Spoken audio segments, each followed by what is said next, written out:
5 Ford Explorer, and we're gonna change the front brakes and rotors. So what we're gonna do first is we're gonna remove the bolt down here, and then we have one on the top here.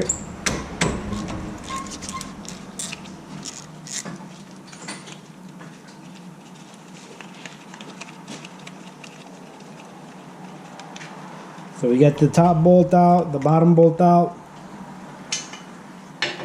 Next, you want to be careful with this brake sensor here, the ABS sensor. So what we're going to do is we're going to get a pry bar and we're going to pull that out of there. Alright, so what we do is we take this pry bar, we compress the pistons a little bit. This is a dual piston system.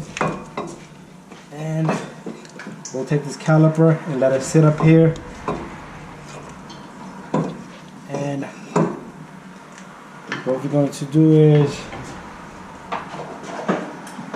I am going to hang this caliper here because I don't want to damage the cable for the ABS when somebody tied it up. So I'm going to loosen this up and I'll tie it back later on. That way it has free play. So I'll let that caliper sit there. So you see that? The brakes are gone. And the other side brake was okay. So what we'll do is we'll grease up these nice and smooth. A lot of times these are restricted. And that will cause the brakes to wear out on the inner pad a lot. And also I want to show you these shims are in terrible condition. We're going to change the new. This is the hardware kit, I call them shims. The top one is busted. So we're gonna change these, we're gonna put new ones in there. We're gonna clean all this with the wire brush. We'll put this back together, we'll put the grease in there. So next, what I'm going to do is I am going to remove the number, I think this is the 18 in the back. I'll figure out, then I'll let you know what size is this on this car. 18.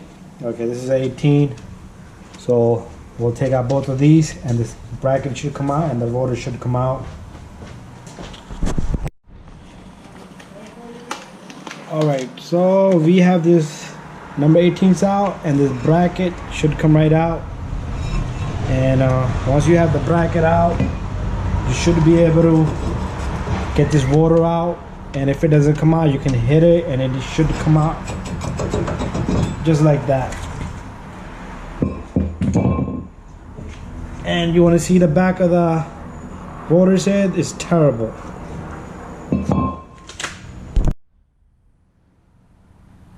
Alright, once we have that out, what we can do next is, we're still waiting for the parts. We can compress this in. So there's a dual piston, sometimes you need two compress tools, but if you don't have it, I'm going to show you a trick today. What you do is you put your tool in there. Once you have your tool in there, you can pump and you can grab the other end just like that and squeeze it.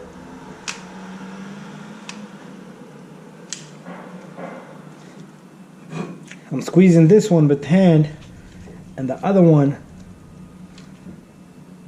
Once that thing ends here, now it's gonna push this side evenly.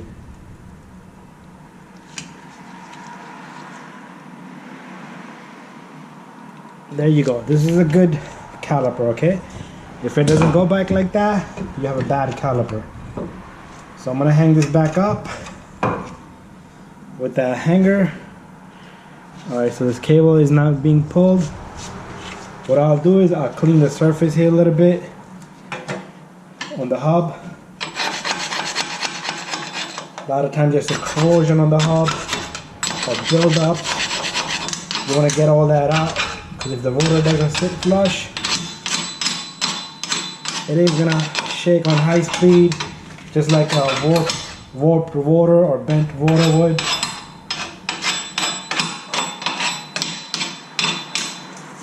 Alright, so we have that.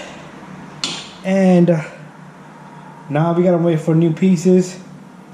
And once I have new parts, we'll install everything back together.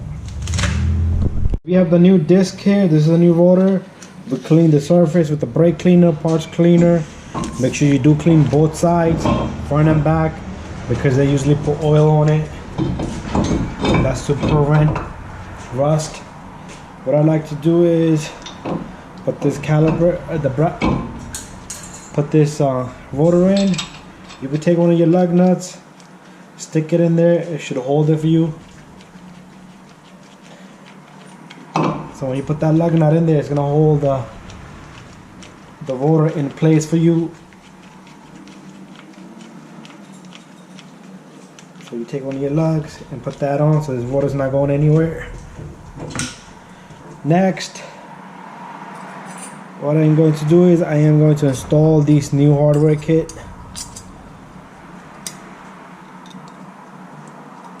They should snap right in to its spot. Make sure they're flush. If they're not, they might touch the rotor on the edges like that. So same thing on both sides.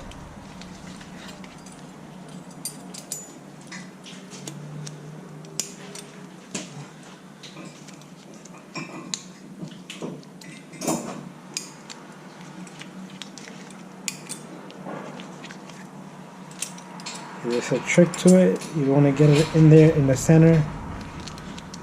So this piece goes right in the center in there. And make sure it's flush also. Once we have those in, we're going to take our bolts for the bracket. We're going to put those in.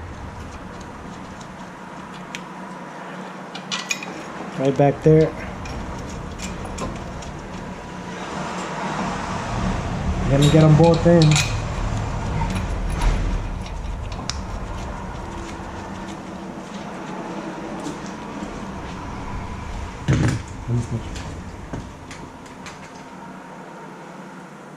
Alright, once I have that in there, what I'm going to do is I am going to tighten them both.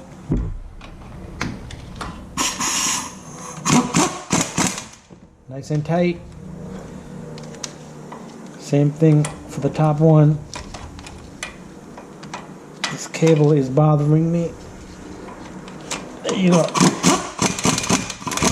Alright, have that tight. Next, what I'll do is I'll take out these sliding pins, clean them. So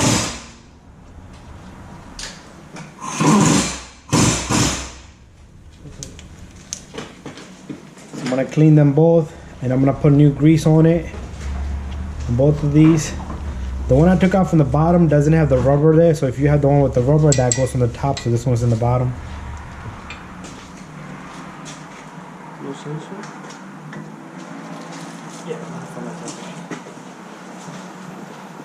So what we'll do is we'll put a little bit of grease on this. This is a special grease for brakes for high temperature. You see that? It moves nice and smooth. I'll do the same thing for the one on the top. A lot of time I recommend not to put grease there because it'll stick at the end. It'll push the pin out, and once it heats up, that grease might expand and cause it to come out. There you go, we have that. Next, you can take your brake pads. These are the ones we're putting the Monroes in. I like working with these brakes.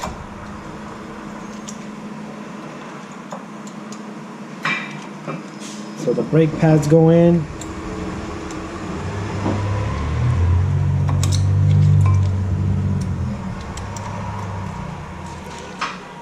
See how these brake pads, they're nice and smooth? If you have to hit that brake pad in there, you're jamming up the brake to begin with, okay? Look at these. These are very free in there. Next, I'll take the grease. I'll put the grease on the outside edge of these brakes. Put it on the pencil, right? And that's it, we have the grease on. Now what I'll do is, don't forget to remove this, one of these, see a lot of time there, it's still in there. I'll take my caliper and I'll put my caliper in there. It should go on easily. Sometimes these pins will block you, so you just gotta twist them, get them to the right position. Same thing in the bottom. And then you want to take these little bolts that you took off earlier. You want to put those on.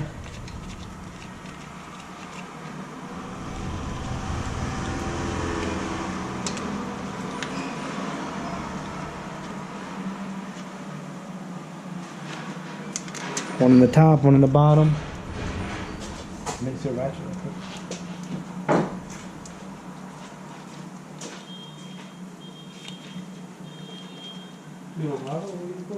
Oh, I have it. Alright, I was looking for my ratchet. And then make sure you tighten the bolts and make sure this little thing is not like that, then they'll hit there. Make sure it's nice and tight. And do the same thing for the top and bottom, both of them. And you can always double check your work. Yeah, I'm forgetting something here, so I'm gonna double check everything I did. Because these are tight, this is tight. Both brake pads are in there, the rotors in there. A lot of times some people will forget putting one pad in there. This is what I'm forgetting, alright? I remember, I just wanted to see if you guys remember. So we'll tie this up. Exactly where it was at. You don't want to leave that loose because they'll hit the tire, the rim, and little by little they'll scrape and cut that out, and the ABS light might come on. So that's it. That's how you do brakes on a 2005 Explorer.